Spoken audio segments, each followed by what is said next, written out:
will determine Virginia's next governor, lieutenant governor, attorney general, as well as all 100 seats in the Commonwealth's House of Delegates. So we wanted to invite Chapman Rackaway. He's the chair of the political science department at Radford University to discuss the potential impact of tomorrow's general election in Virginia. Welcome to the show. Great to have you. Thanks for having me. Yes, I know a lot of people are tired of the political ads and we're ready for all of this to be behind us.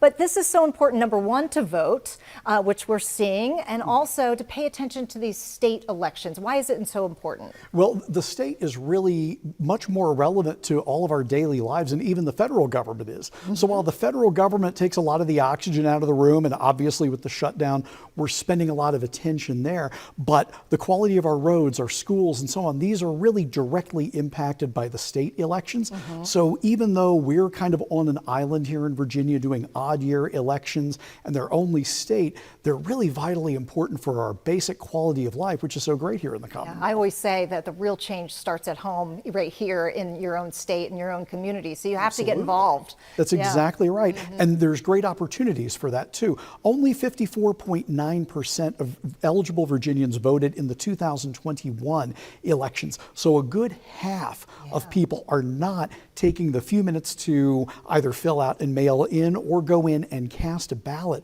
when they're voting. And that means that there's so many voices that aren't being heard. Right. And maybe those are the same folks really clamoring to be heard, to have some sort of more amplified voice in their government. Right, absolutely. How close are these races here in Virginia? Some of them are razor thin.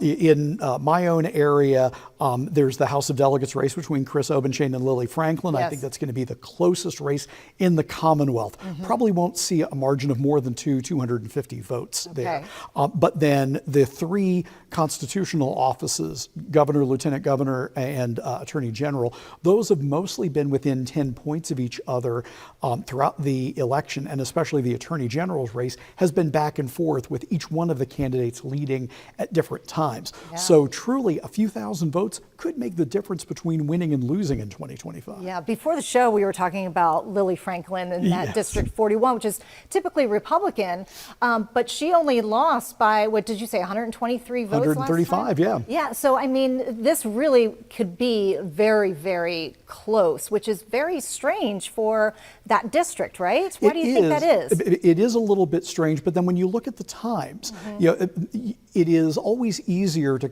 kind of mobilize people when you're in the minority. There's something to fight for, something to win. It's harder to play defense, in other words, than it is to play offense.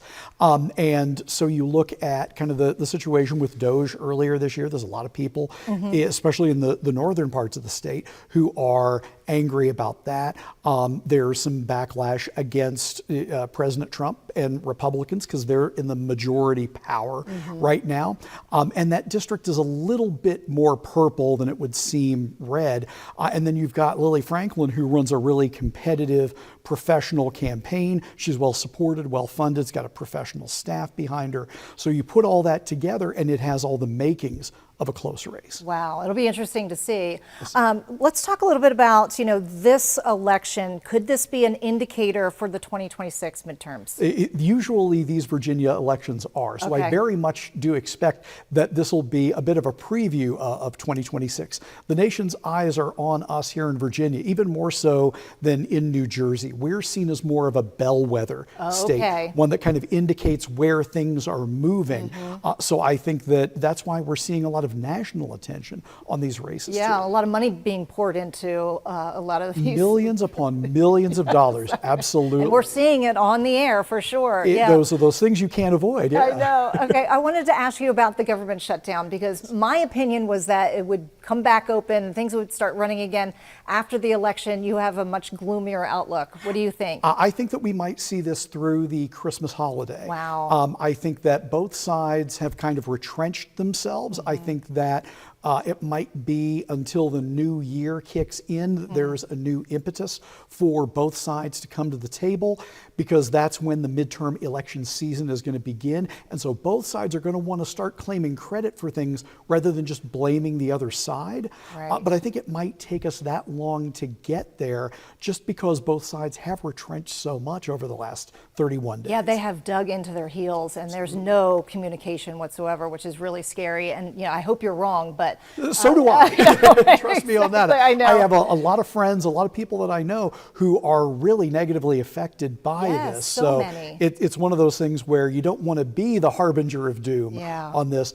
But I just, as I read the politics of things, Mm-hmm. we might get a reprieve, and the results of tomorrow's election may push some people forward. I know that there's a lot of folks who are thinking that, and I hope that they're closer to right on this than I am. right. But right now, it just doesn't look that way. Doesn't look that way. I know, unfortunately.